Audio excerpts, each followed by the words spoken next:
This video is for Kanye West and Kanye West only. If you are not named Kanye West, please don't watch this video, but please help me get it to Kanye.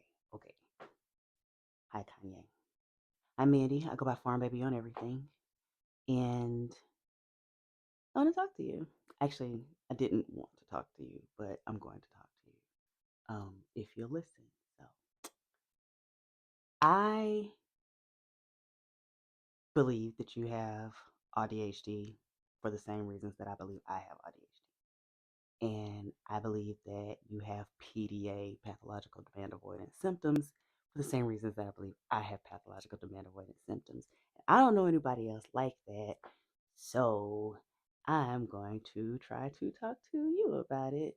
Um, the first part of this video, I'm going to kind of ask some questions slash share some experiences and see if they're similar. In the second part, I'm going to ask some questions and try to see some areas of difference. And in the last part, I'm going to commit the high crime and misdemeanor, the cardinal sin of people with PDA, and give you completely unsolicited advice. So,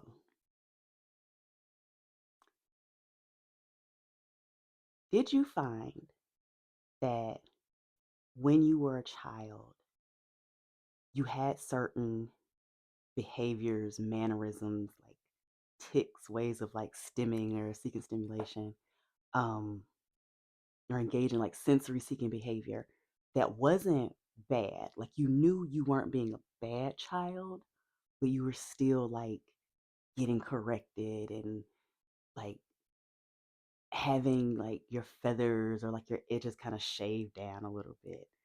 Um, so did you find that for the years that you were in college, um, that there was this strange, or even like in like elementary, middle school, high school, right? That there was this like strange way that we Black people in particular are constantly trying to push one another or like police one another into being the same. Like, okay, so like for me, hearing people say be yourself, or you know, everybody's different, but then constantly feeling like picked at and in some cases bullied for being different, but not different in a way that's like hurting anybody, just not like everybody else. Um, so don't know if we have that in common.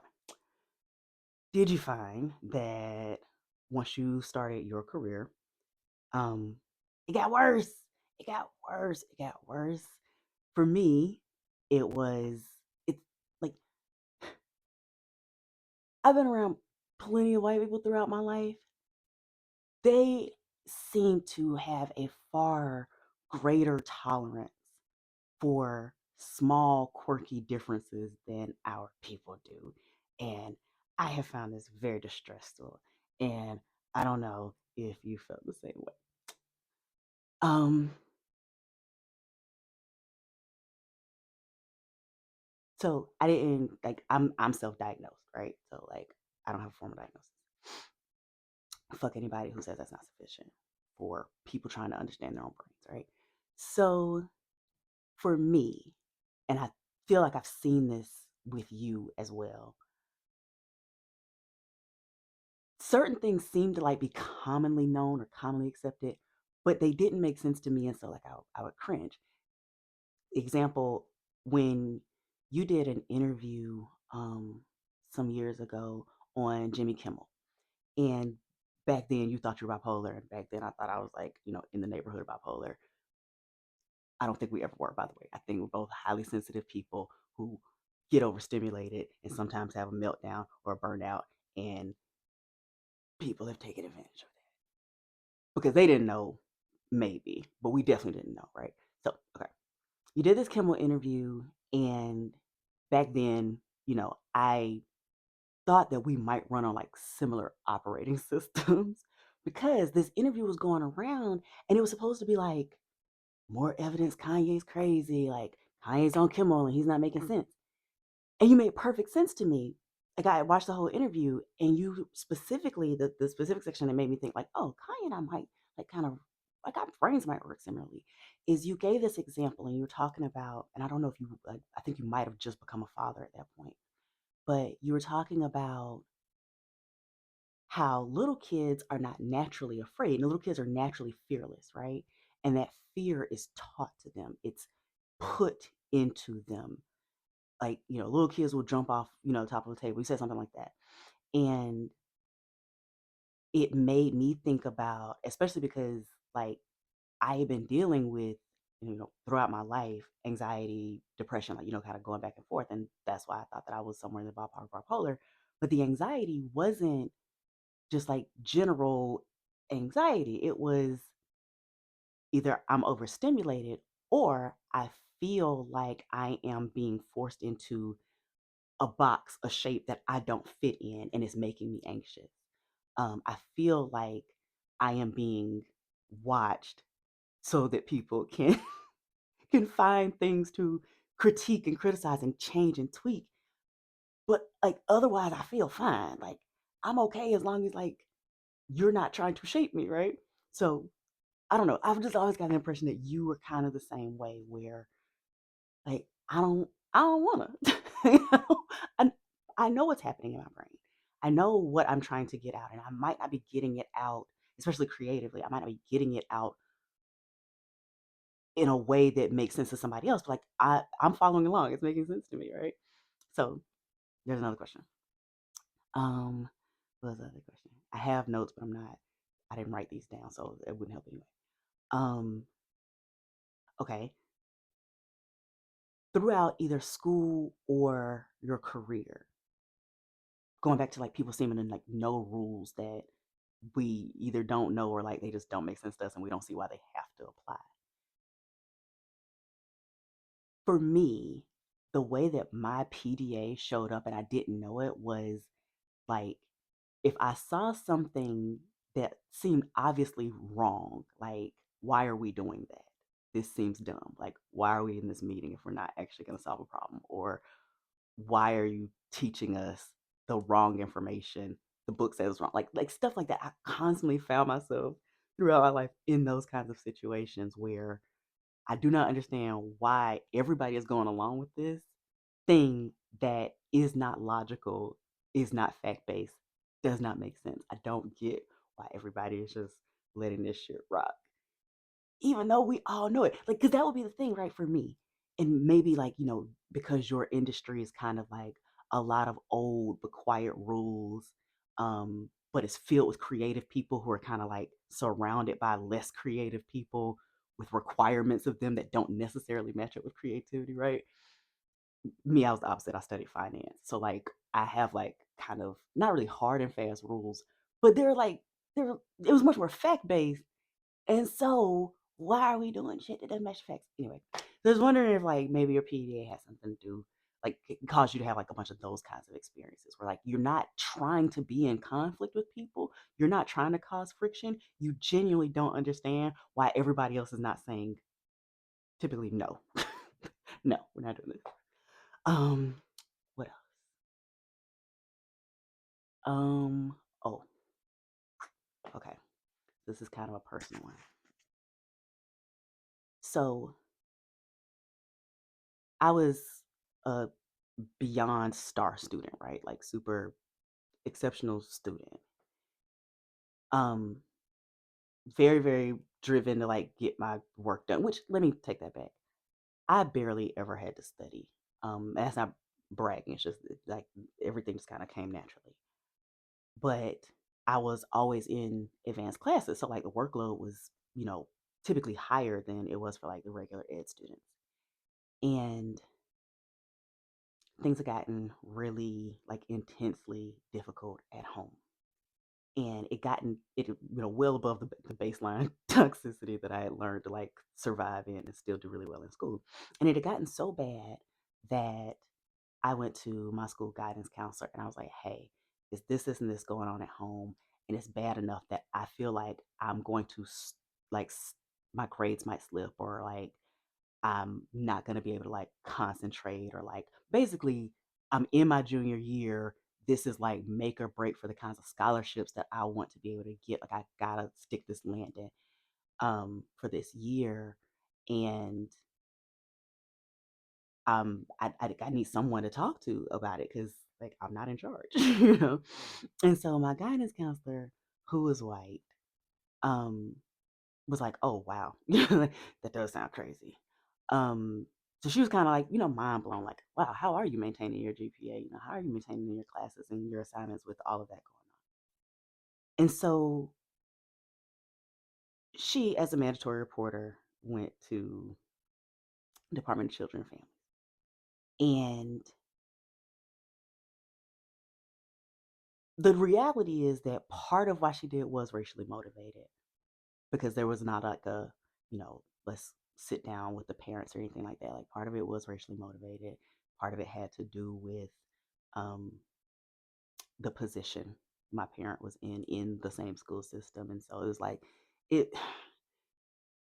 so she goes, and then the caseworker and this system built for children of all backgrounds and life experiences is a black woman, and she basically like chews me out, right? Like basically like it's not that deep to me, right? But I'm panicking about my future. You know what I'm saying? Like, and the fact that like I am not the one, like this is not normal. This is supremely abnormal stuff happening in this house. Um, but like I'm a focused ass, exceptional ass student. So it would have to be crazy for me to feel like I need to talk to somebody because like I'm doing great, otherwise I'm thriving. And so she got so funky that I ended up transferring schools, like, moving out and transferring schools for the rest of the semester. So this county, 3 hours away. So, completely different school district. Completely different like economic base and all of that. White guidance counselor, and take him through everything. And he's looking at my grades, and I tell him what had been going on, what led to all of this, and he's like, "Wow, I don't understand how you're maintaining your GPA through all this. Like, I don't understand how you're staying on top of your assignments, and I'm glad that you tried to get help because I could see how this could like throw your whole semester, if not year, off at this critical time, right?" I tell you that story, Kanye, because you care. I tell you that story because I wonder if you, like I, have had experiences where, for as much as you love our people, there is a gap in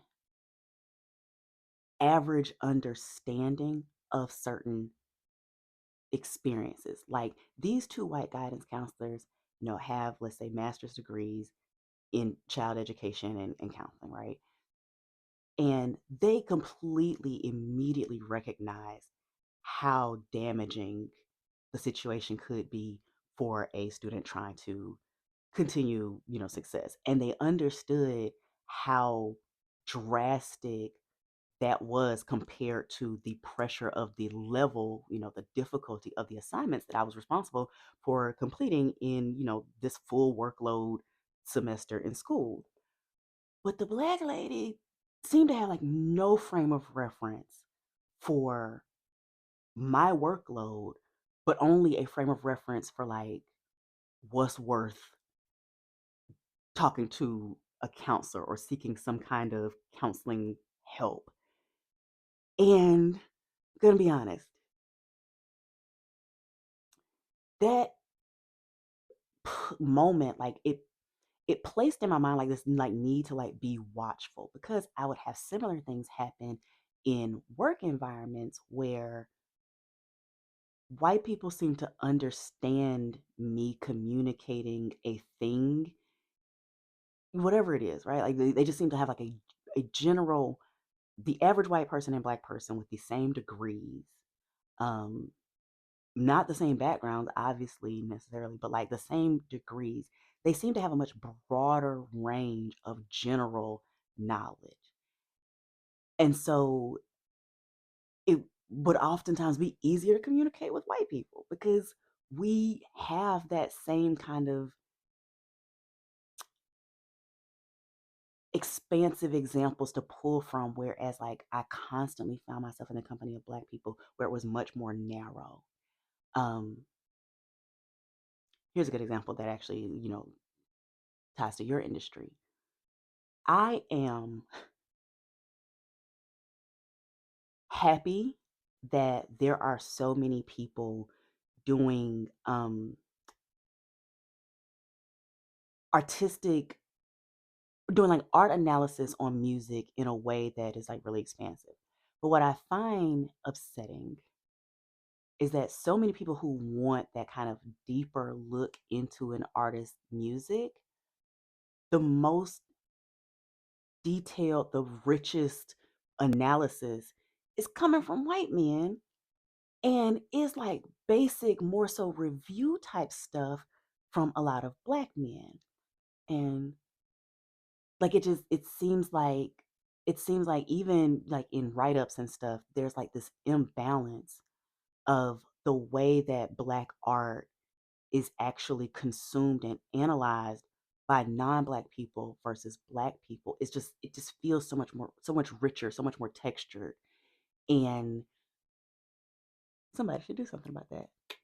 um but I give those experiences to say that, like,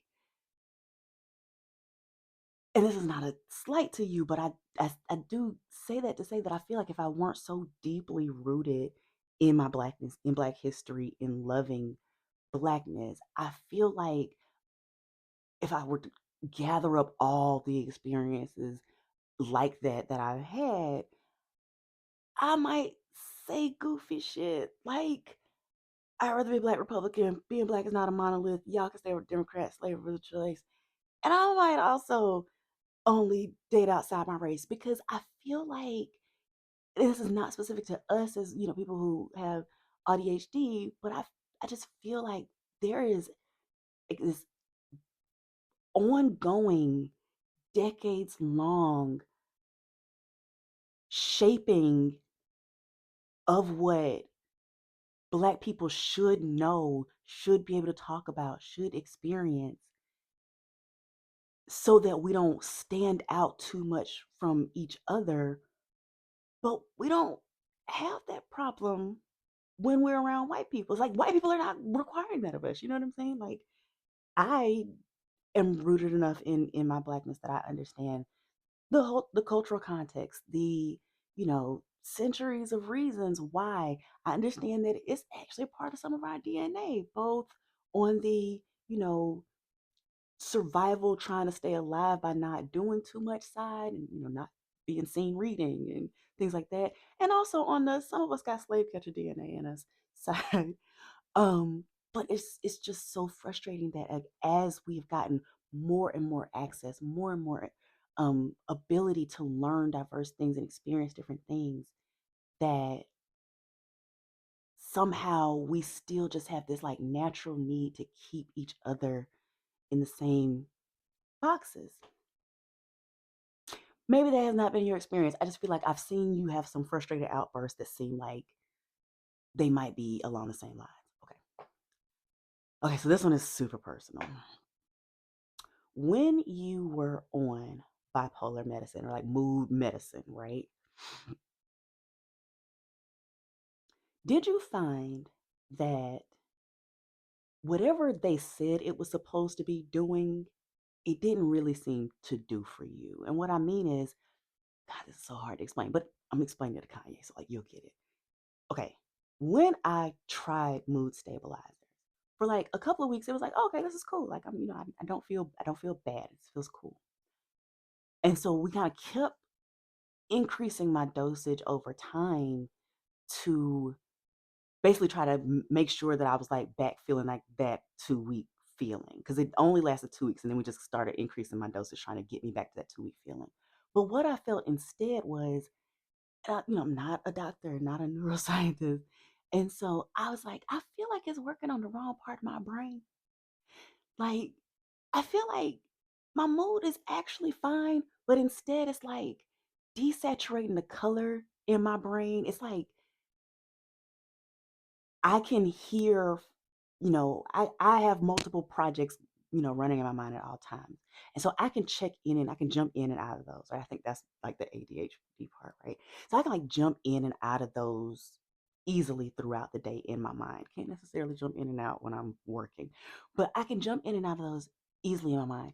And the mood stabilizer seemed more like a neurons slower. Like it seemed like it slowed down, like it like made it muddier for me to fluidly move through all the different projects that I'm thinking of at any given time. Like, 'cause I'm like constantly writing or, singing or like whatever I'm doing creatively in my brain all day, that medication seemed like it was interfering with that. And that's like the most important thing to me is that my mind work a certain way. Like, and that's what actually got me started on the journey. I don't know about if it was the same thing with you, but that's actually what got me started on the journey. Because like I had always thought like, okay, I seem to like think about the world and move through the world differently than other kids, peers, that are teens, adults, right? I seem to think differently. I get that. I suspected that I was autistic for years. And because I was so high achieving, even though I kept having crash outs, every few years, and didn't understand why. But I was so high achieving, and people were like, no, no, no, it's definitely not that because this very narrow focus of what it could be, especially among us, right? And so for me, it felt like sorry. For me, it felt like I enjoy my brain. I don't enjoy being in the company of people who are trying to manage my brain. And this medicine feels like having a manager in my it feels like having a manager in my brain. It's like that's not what I need you to do. I need you to help me, want to stay alive or, not freak out. But I don't need you. I don't need your help with the creativity, the flow in there. Um, so I don't know. Did that I don't know if you had the same experience, but that's definitely how it felt for me. Okay, I'm gonna go a little more personal with that. So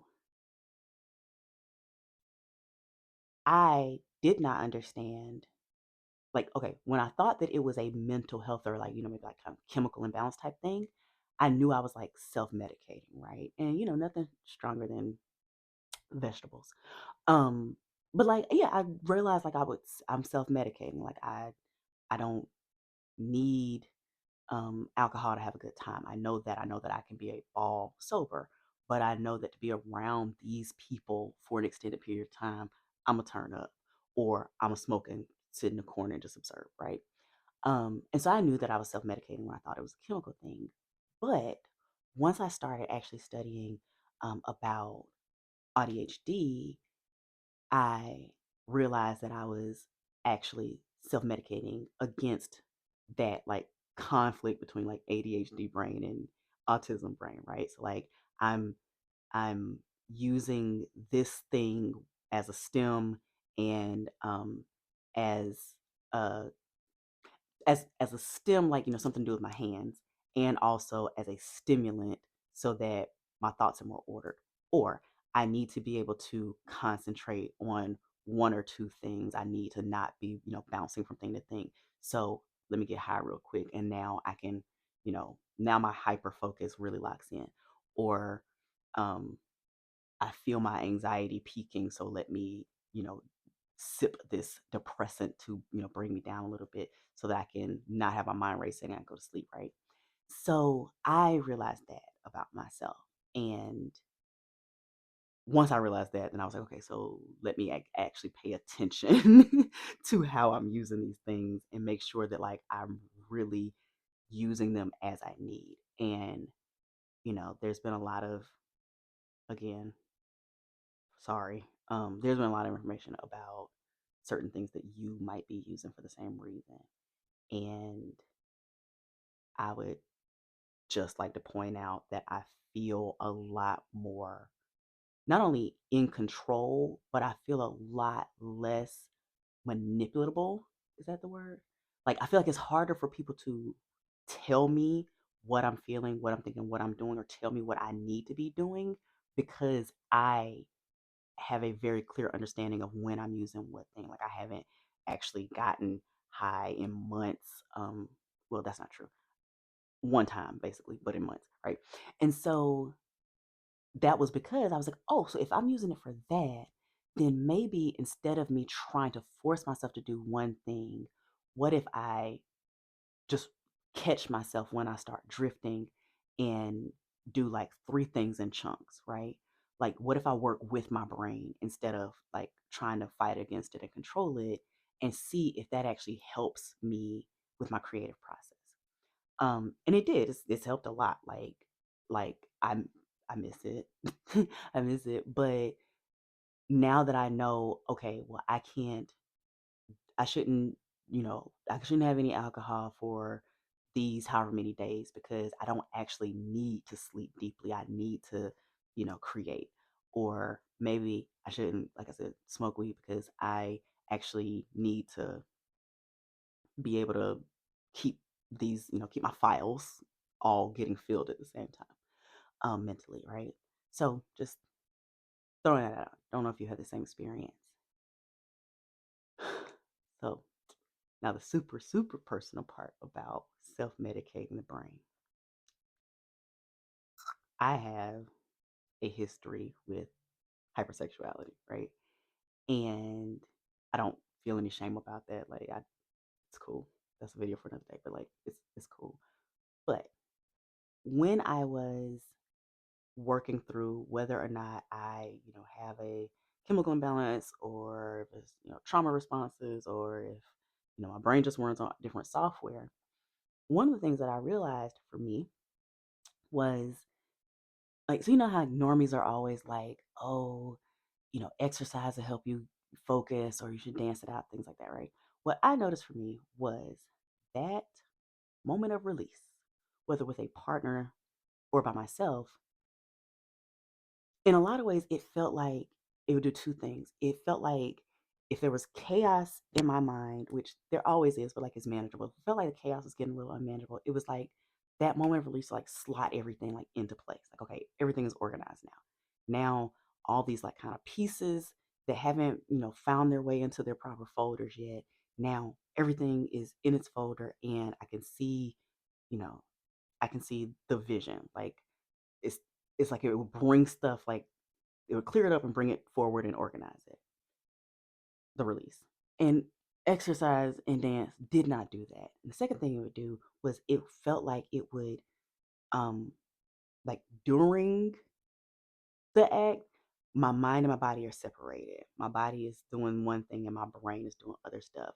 But in that release, now they're back together, right? Like they're both like in the same. I'm making sense, Kanye. I hope I'm making sense. Yeah. So, yeah, I just wanted to share that with you because there is quite a bit of information about you being a big fan of sex. So just I don't know. Don't know if that helped you in any way, but I don't have anybody else that might understand this. So you're it for me, Kanye. Was that all the areas that I think we might have in common? Oh, well, this will be the last one because then I'm going to move into the things that I think we don't have in common because these are actually tied together. So, and it's like kind of related to the sex thing too. Sex thing too. Um, with a PDA, do you find that part of the way that your brain works is you're constantly asking why things are taboo, even though we do them anyway? So, for example, like if everybody has like a different threshold for what's acceptable in terms of, say, woman's dress, why is that difference in everybody's threshold not the rule? Why is it my threshold should apply to you, right? Um, because I've always struggled with that. Like I've always struggled with these things that aren't, black and white, good or bad, or things that are good or bad depending on context, right? Like if um, I don't know, I don't know.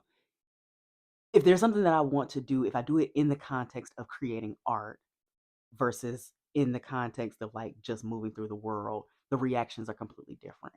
And it doesn't seem to like have any kind of standardization around it.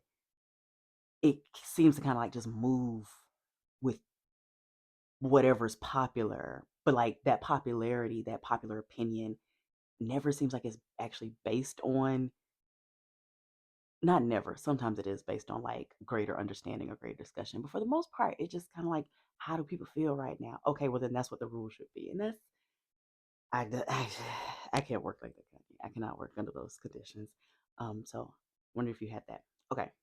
So the areas of disagreement or non-relatability. Um, I am not a fan of yours. Like I don't mean that in a nasty way. I don't know why I got louder, but I'm not a fan of yours. And I'm telling you that before I go to the next stuff because one of the things, the way my brain works is, and I've already told you, I'm going to commit the cardinal sin of giving you unsolicited advice. When someone gives me advice, I already like it already like puts my brain on alert.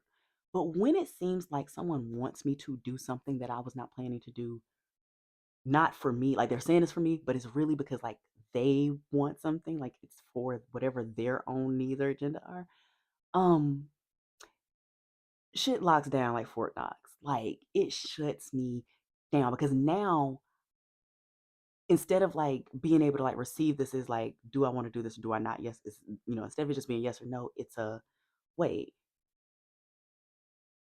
I don't see the immediate benefit for me, but why aren't you just telling me the benefit to you? If like if you need something, tell me why you want it, not why I should want it. I don't know, but that's what I'm telling you. I'm not a fan because like I have no actual investment in anything that you do beyond the fact that I don't know anybody else who went through being called bipolar, but seeming to not be crazy, just a creative genius who's having a difficult time expressing themselves, and then realizing, oh, I might have this thing that does not have enough research behind it. So, okay, not a fan. Music. I'm gonna be honest, Kanye. I don't think I've ever listened to a full album of yours, and if I have, it's like maybe the first one. But I will say that my three favorite songs, at least two of them were like PDA anthems, and I didn't know that. You didn't know that when you made it. But I love Mercy because Mercy has the line, most rappers' taste level ain't at my waist level. And going back to like the everything being the same, everybody, needing to be the same, or like, people being having so much to say when you push like boundaries and stuff. As I have gone through the process of becoming like a content creator, like I'm doing an art project right now. This is an art project. It's not just putting out shit. I'm not trying to be like anybody else. And I had this moment, where I was like getting unsolicited advice, but getting unsolicited advice from like wildly uncreative people, wildly unintelligent people telling me what I should be doing for this thing that like I didn't ask you, and also I already kind of I know where I know where it's going directionally. And I remember thinking like, I don't want to entertain you niggas. Like I've seen what passes for entertainment for you niggas. That's the last thing I want to be. And so like that line, even though like I loved the song when it came out, that line pops into my head like on a regular basis. Like your fucking waist level. If I stepped into your taste level in flip flops after rain into the puddle, my feet would not get wet. That's the gap. And so, like, your music is not for me, but I understand, like, when you say things like, um, I don't, when my fans tell me they want me to do something, I immediately want to do the opposite. And, like, you don't want to come across as arrogant, but there is like this sense of If you knew what I was supposed to be doing, then you would be me, right? Like, and I say this fully recognizing I'm about to give you unsolicited advice at some point, right? But I was like, if you knew what I should be doing, you would be able to do it. But you're not able to do it because it's not for you to do. So I'm gonna do this. I don't care about what you want. I care about what I'm trying to bring forth, what I'm trying to create, what I'm trying to birth, right? And also like this like wanting to push against like the entitlement. Like not like you're going out of your way to be unlikable, but when people don't get it, call you pretentious, say you fell off, you know, say it's like whatever negative opinion, like I'm gonna be honest, it kind of made me tingle. Like it kind of it does something for me. Like I like that shit because it's like, yes, understand that we are not the same. Understand we not peers. Like it's not like maybe it is arrogant. Matter of fact, yeah, let it be arrogant. Let me be too arrogant. Let me be whatever negative thing is going to keep you, other person, from thinking that your opinion has any merit or value to me. Not that you can't give it, and I'm gonna, go more into that later. Like, not that you can't give your opinion. I just give your opinion without feeling any sense of entitlement that it matters to me in the slightest. Give it because you want it given. Give it because you want it out of you. Give it because you want, other people to agree with you. But and this is, not necessarily related to you, but like there's so many moments where people be like, yeah, we told her such and such, we told them so and so, they didn't listen. And it's like, first of all, like that person does not know you, might not have ever seen what you said, but also like even if they did, how many people in your life actually take your advice in the first place, much less strangers, right? So again, I'm establishing that I'm about to be a huge hypocrite, right? But like I feel like you've had that feeling. So I'm not a fan of your music, but I like the way that you approach having fans of your music. Like I appreciate that. um I'm not necessarily much of a fan of the subject of your outbursts, right? To be honest, the people that the artists that you've mentioned most recently are the people that I would listen to 100 times before I listen to you, right? And so, like, yeah, like you're not talking to me though. Like, I am stan, maybe not stan. I don't know if I'm putting in enough work to be a stan, but like I'm a super fan of these people. And yet, when I see you talk, it never crosses my mind that I need to like defend them against you because y'all have met before and I've met none of you, much less know anything. Um, I will say that anytime you have one of these moments, it does make me think a lot about who's allowed to say things and how they're said and the ways that we pretend like the how is more important than the what. So, prime example, I don't think you should have said anything about the kids, right? But what I noticed was you said it in the, direct kind of vomity way that autistic people, are accused of speaking, right? And so it was like, okay, Kanye took a shit on the sidewalk. Yuck, right? I didn't like it. Yuck. Kanye took a shit on the sidewalk. But for years, for their entire lives, mostly black women and some black gays, but mostly black women have been doing this. Oh, we want to see the kids. Oh, we're worried about the kids. And that's been all over social media. Now, of course, the difference is that, you are a coworker and former friend, and these are just randos on the internet. But I'm not talking about you specifically. I'm talking about the way that what you said is talked about versus this ongoing conversation that is, the to me, the exact same thing. But instead of it just being, okay, so Kanye took a shit on the sidewalk, what these women do is they took a shit and then they like stuffed it inside of an Easter egg, right? And then they took that Easter egg and they built like a beautiful Easter basket around it, right? And it's so colorful, so bright. When you walk up to it, and it still smells like shit. You just can't see the shit clearly, but you know shit is in that basket.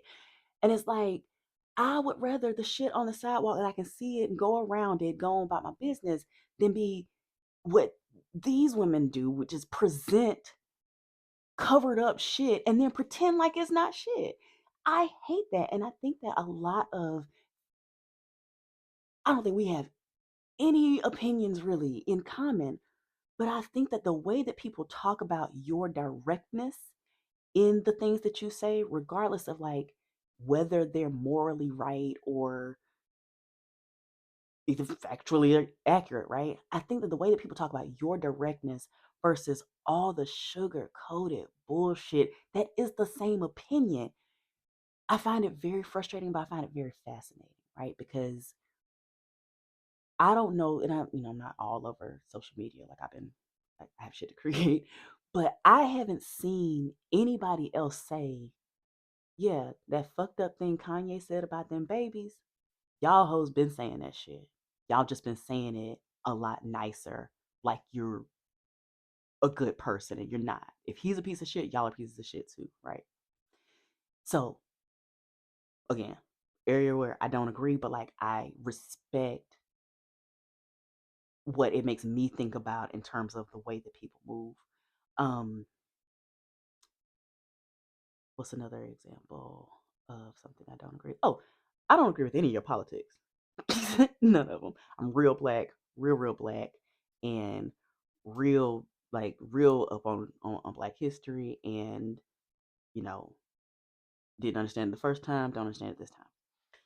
But what I will say is, I think that again, going back to the way that we self police as a community, you aren't the only, black Republican. You aren't the only pro Trump black Republican. And you at least had the balls to try to give reasoning behind it, whether, it was received or not. You at least cared enough to articulate that it was a position you had reasoned your way into. Whereas a lot of your coworkers are pussy. they they never did that. They just did what they thought was in their best interest and kept it moving. And that's a choice. That's perfectly fine. Nobody's owed an explanation. It's just the act of you trying to give a reasoned position gave people something to talk about, and not giving a reasoned position, there's nothing to talk about. But the harm to our community is the same. Like, y'all all screwed us. You know what I'm saying? Like, y'all all gave your ass to kiss. But at least yours came with, I love you enough to try to make it make sense because I think I'm doing the right thing, right? Um, I, along with politics, I think that, okay, so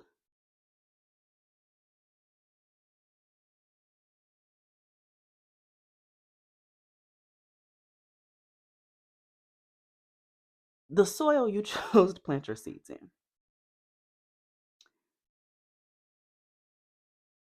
there's a video of your former sister-in-law, um, at 16 years old, being hugged on and kissed on by some of your colleagues who were adult men at the time. The man with the ugly hat and the fucked up hair that you called your daddy had a history of hanging out backstage at teen pageants. And those two things, combined with your ever changing stance on what kind of, especially young woman, you want your daughters to become, I find a really fascinating conflict because I personally, not saying anybody else does, just me, just farm baby. I personally blame you for elevating what had been like aspirational trash to aspirational high fashion. And what I find interesting about that is there are literally millions of girls and young women that are going through and will go through facial and body dysmorphia because they don't look anything like their mothers. And it's like most of your nieces and nephews and your kids, right? But like times millions, right? Um, that there's just all these kids that look in the mirror every day and do not see their mother, like, and may never until they open their faces up, right? And so with that, because that's such a mature look, what do 16-year-olds look like,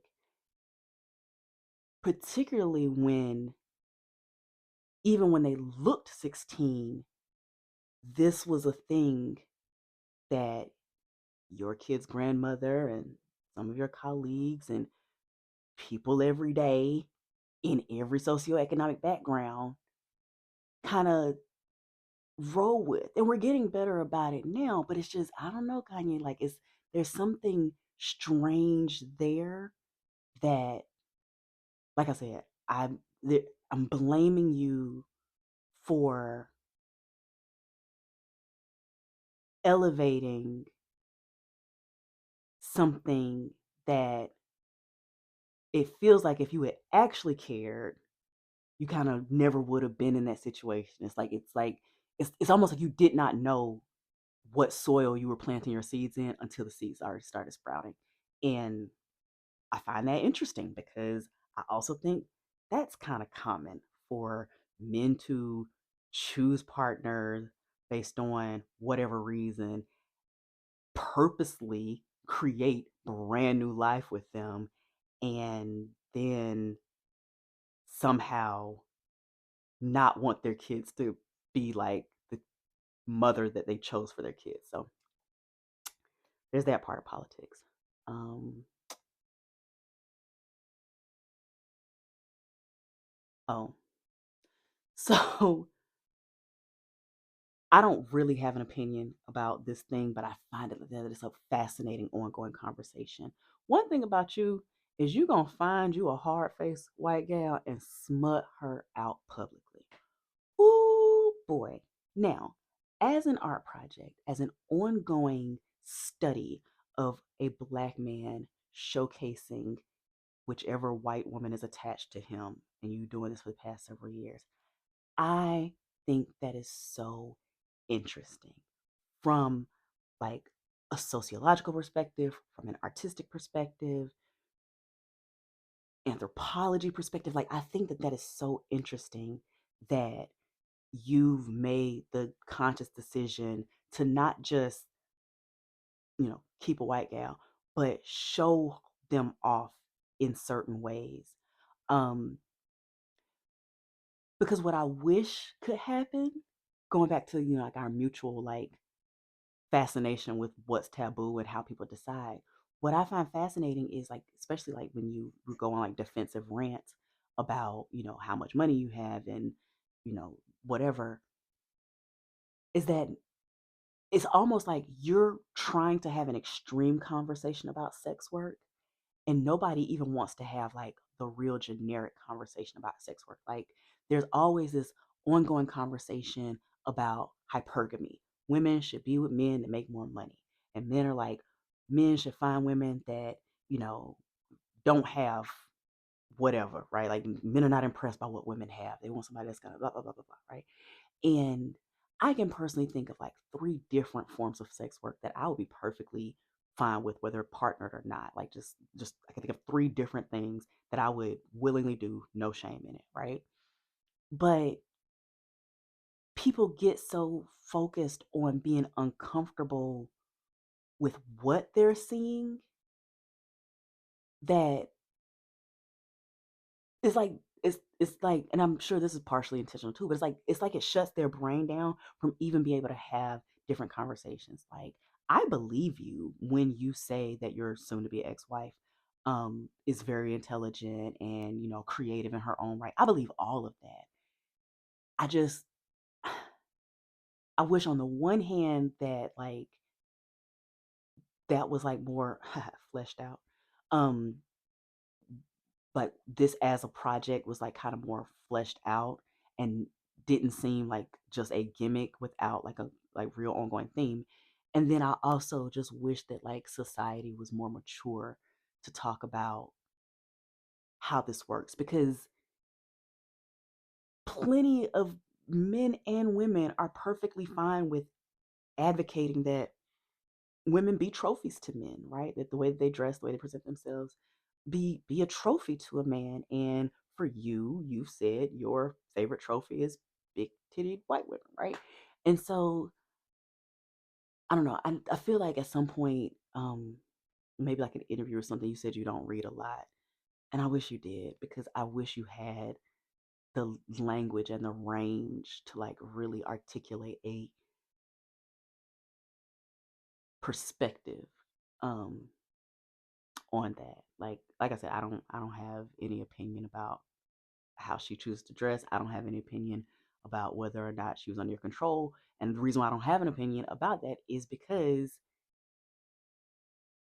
people don't seem to realize that you all showed, excuse me, an extreme example of a choice that other people are making every day. Like, I as a feminist, I'm the kind of feminist that's like, no, I'm really for women doing whatever they want with their body, including allowing a man to control them if that's what they want to do.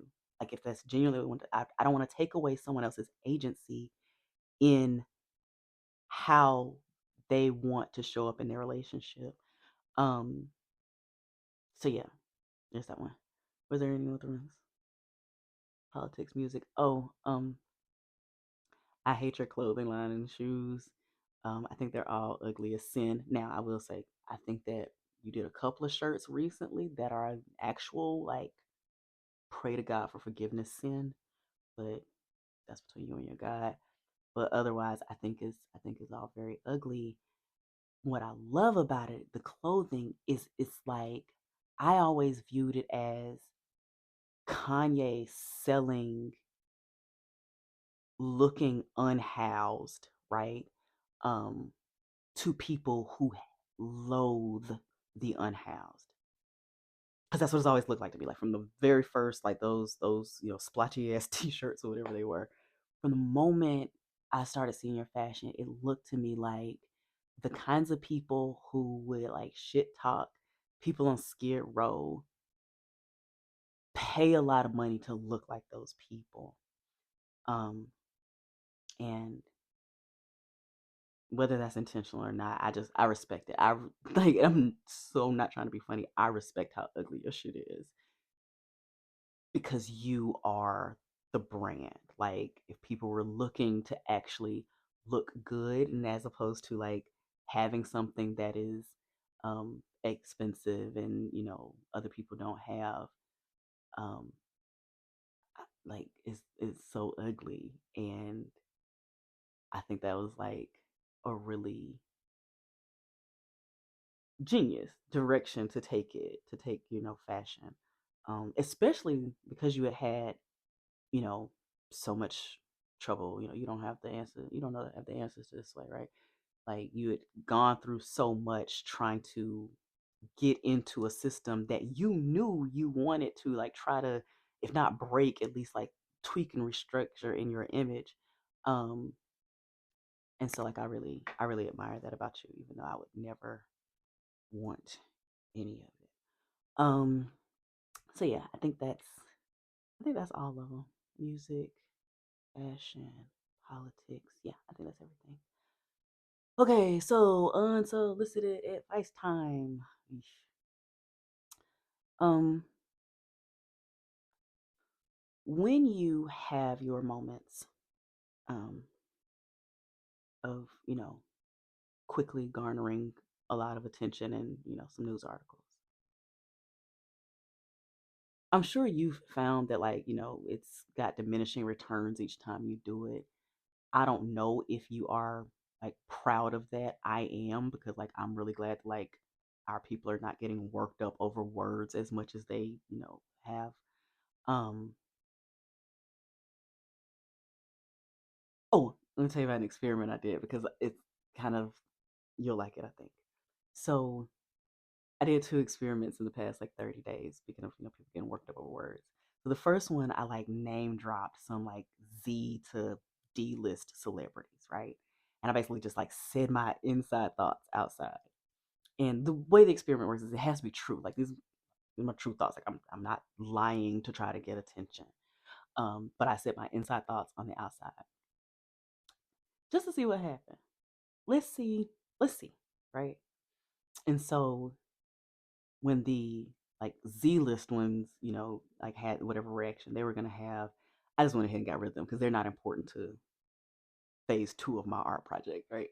But when like the D list ones or their minions or whatever responded, I like just noted it like, okay, so you will be useful for phase 2. And then I did the same thing with the well, not the same thing. I did I like named, said my inside thoughts, but this time it wasn't just my inside thoughts. Some of it was like, actual messages from divine um about like C to A-list celebrities, right? And again, just watched. Oh, did some stands, get their panties in a bunch. Let me collect some of those as pets, and oh, do they have a reaction to their response, right? Um, and so like the point of that was literally just trying to see where the range is, because back to like you having outbursts, like people have opinions every day, whether they're founded or not, whether they're popular or not. But we have this weird, and this is not just a black thing, but it is like a lot of a black thing. We have this like weird um tension, fear, right? Of saying the quiet part. So here's what I mean. I just said all this stuff to you about like me as like, a consumer, but also like as an artist, watching you as a international megastar, right? Um, and so like observing and then filtering through my own experiences, understanding, right? Filtering through my own lens. And whether you ever watch this video or not, everything I said is a thing that I will stand by, but like I'm, me, I'm not, at your level. Um, and so it's almost like this thing that I admire about you that I don't see in a lot of other artists is you put your good and your bad as part of your brand. And that's something that I'm really big on too. And I don't know if it's, about our shared potential diagnosis, or if it's just like the way that we want to show up in the world, or what it is.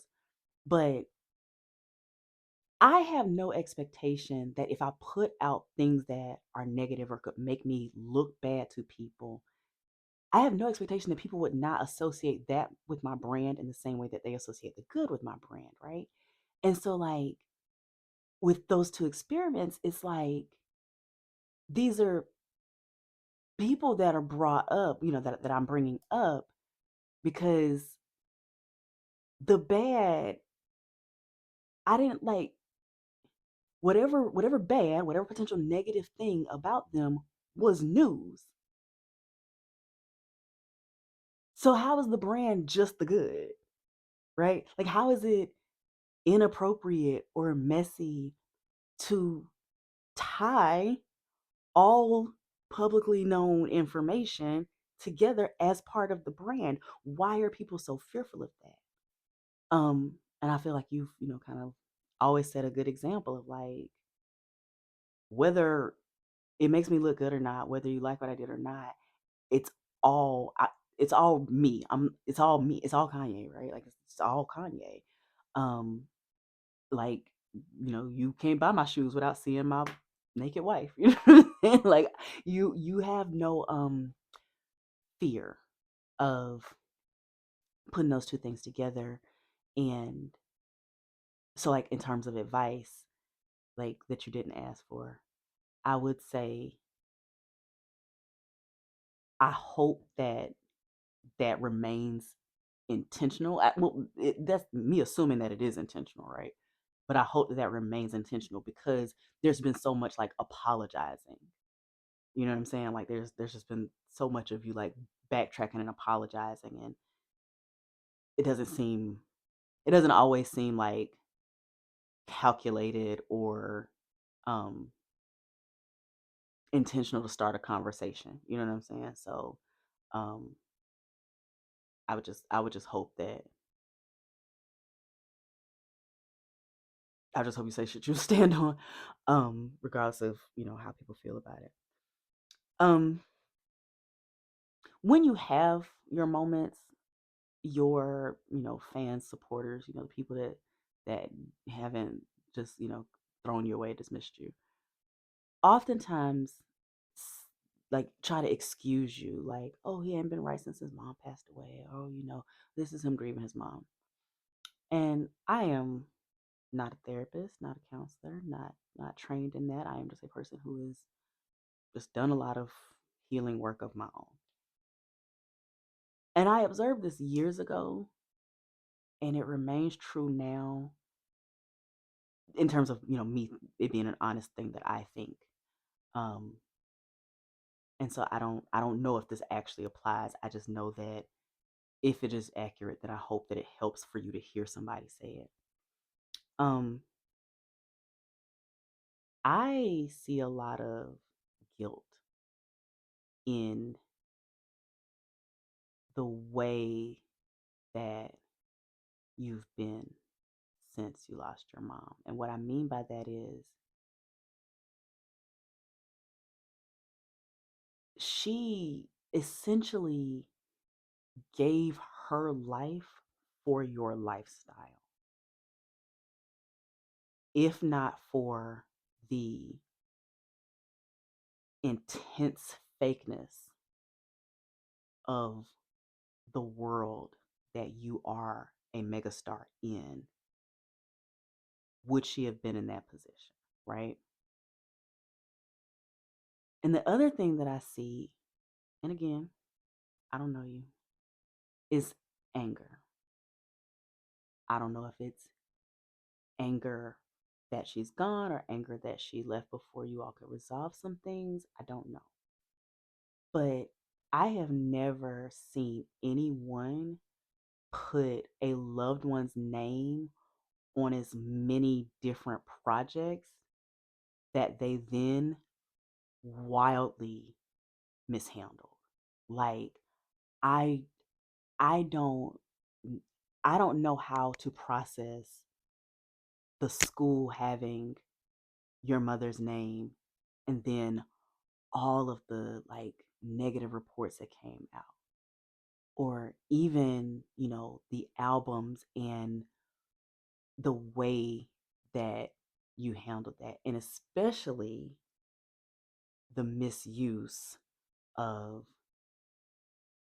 my faves verse to you, to use that vulnerable, beautiful. Oh, I never told you my favorite three songs is Mercy, Can't Tell Me Nothing, PDA Anthem, and We Major. But I love, my faves verse on Life of the Party. And it just it just seems so gross that you plan to use it not just to diss somebody, but to diss someone so cheap, so much less creative than you, and most importantly, someone who didn't have a mom that instilled in him a strong enough sense of self to where he wouldn't, spend his entire career cosplaying as lots of different people. Um, and so I don't, like I said, I don't have an opinion on the people who want to like excuse you as grieving, and I don't have opinion on the people who want to dismiss you as like, nah, fuck that. You know, he got access to everything in the world. People's parents died, whatever. I don't really have opinion on any of that. I just will say that like, if there's a part of you that has some unprocessed stuff, then divorce would be a good time to dive into that, because if we step out of the individual moments and just like look at legacy, like it's a very strange way to use her name outside looking in. Um, Second thing, please make it as easy as possible for that lady to leave. If you got to make it as difficult as possible for her to talk when she leaves, hey, that's your business. But please make it as easy as possible for that lady to leave. When they came for you before and you lost everything, the reason that you got it all back and beyond is because you were vindicated in the spirit. You don't answer to humans, Kanye. I know that. You know that. And we don't answer to humans. You're vindicated in the spirit, so you got it all back. Um, you had not done anything wrong. You were trying to do the right thing. You might have done it in a way that was unconventional or maybe even toxic, but you were trying to do the right thing. So when you lost, got back up better than ever. But you no longer need human shields. You no longer need white women to stand in front of you. I am grateful that you have not put any more black women in a position to be sacrificed after your mom passed away, but you don't need it. And I'm gonna tell you why in a second, but you don't need that. Please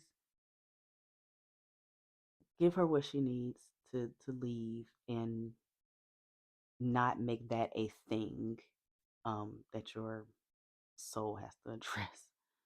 Because if she is to come to any harm, like that's gonna be on you because of the power imbalance. Um,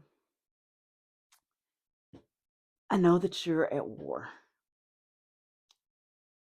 What I don't know is if you know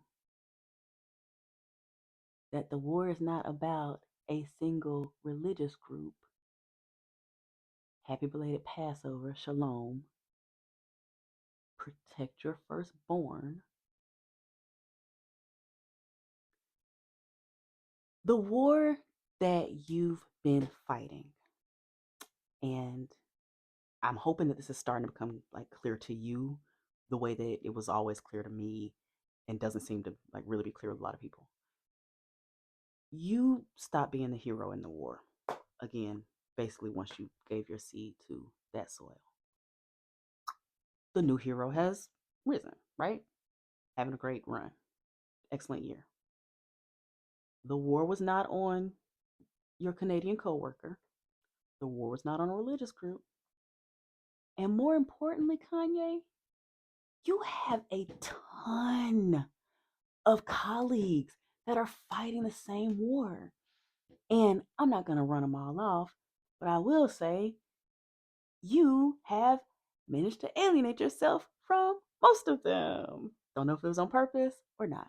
But the craziest part about not being a fan of yours, right? But like finding you fascinating is seeing a blueprint that you created be taken and expanded upon and used in like so many amazing and unique ways. Like that vulnerable, like sincere, um, my greatest weapon is my realness, right? My greatest weapon is that I'm not really a brand. I'm a human who's very talented, has been replicated.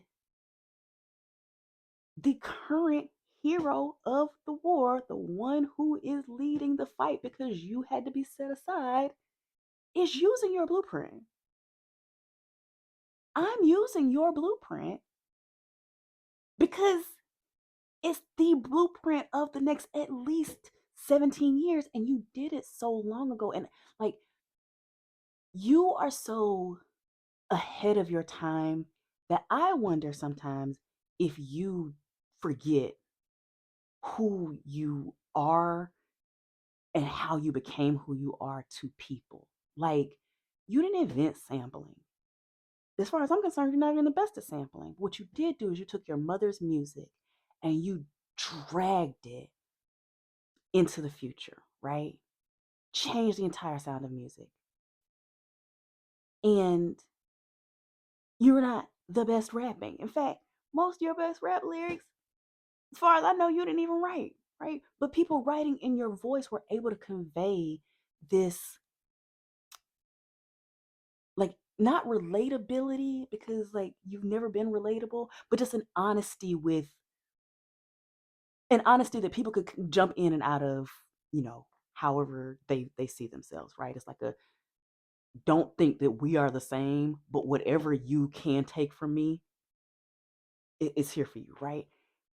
And there's so many people running their version of that play. And I say all that to say, like, yeah, Kanye, the wolves are at the gate, but the wolves have been at the gate, and you brought a lot of those wolves to yourself. Yes, you are surrounded by handlers. Kanye, you hire most of those handlers, like, and most importantly, you look like you're offsides in the war, Kanye. You keep wanting to attach your name to men who have been accused of, one, both having, like, having very, very insufficient manhood and being in some way abusive to women and potentially being inappropriate with kids. And none of those things had been your thing, and you don't have anything to offer them. You're not bringing anyone over to that side. So, like, do you actually know the war that you're in? Because the war is not about a racial group, it is about global finance and the soul of humanity. Where you at, bro? Like, we're gonna win without you. I'm gonna be honest. We're gonna win without you. But it would be great if we could have all of that over here where it belongs. Sorry, black man, you do belong with us. Like, I know you didn't ask, but I'm just saying, Kanye, like, it's like you're going out, like, you're acting like you're Scarface, basically, but this is really like the Avengers. Like, everybody is picking up their own little piece. I mean, like, all around the world, every level of, every financial level, every level of creativity, like, everybody is like, oh, we're in a new era. This is going to be the currency, the priority of this era. This is how we're going to save art. This is how we're going to save the soul of what it means to be human and, defeat our robot overlords. So many people, so many people are fighting. And They all look like they're having way more fun than you, Kanye. They all look like they're having way more fun than you. I'm having a great time. I'm like the happiest I've ever been now that I've joined to do my little portion in the fight. Like, come on, babe. Come home, homie. Come on. Come on. Come on. Come on. Any other solicited advice? The rest of the unsolicited advice I was meant to give you, we've both made our respective blocks hot. So if you, Kanye, have actually watched this video and now you're curious about what the rest is, DM me on Instagram, Farm Baby on everything, and I'll give you the rest of the advice. But the rest of it is like really specific, like steps that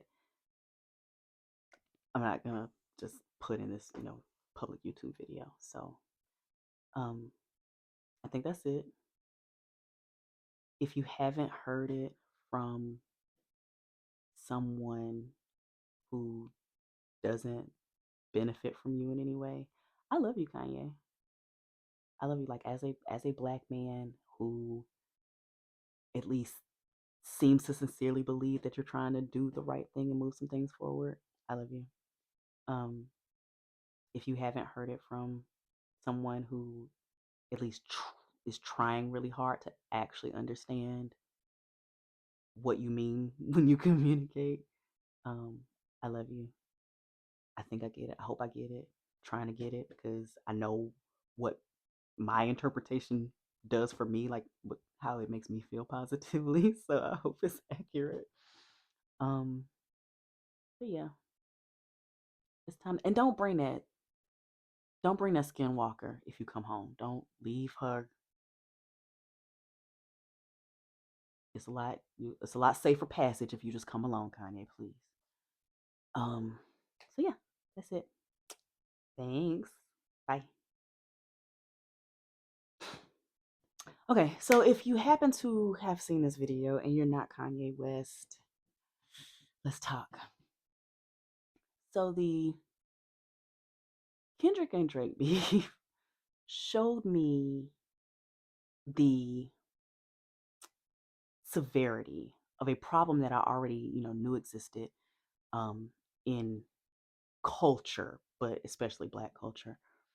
Um, it showed me just like how lacking we are in critical analysis of art, in imaginative understanding interpretation, right? And if you consider yourself an art hoe, nothing I'm about to say next has anything to do with you. There's, cookies and juice in the back. Thank you for your time. I appreciate you. So, not the art hoes. No, I'm not talking to them. I am wrapping up recording a video where I, a random person in my bedroom, address a camera alone and speak to a celebrity who has no clue who I am. That is the first part of the art. The first part. The second part of the art is that I used I'm going to talk to Kanye as a framing device where I seeded or painted on lots of different topics that I want to either approach in other projects or see other people approach. So this video is not just some random non-Kanye fan made a whole video trying to give him advice. That is only one level. The next level is an artist used the idea of talking to another artist to try to establish some themes for future art. If you understand that, thank you. There's cookies and juice in the back of the auditorium. For anybody that still doesn't get it, like, comment, and subscribe. Stick around, and hopefully I can do my part to kind of fill in the gaps of what your parents and teachers weren't able to help you grasp because the world is so much more fun. Everything is so much richer and more interesting when you can read the poem and understand the deeper meaning, when you can hear the song and understand the choices that were behind the words, when you can read the story and understand why the fucking curtains were blue. Life is much richer when you don't think of finding deeper meaning as reaching. Life is better with depth.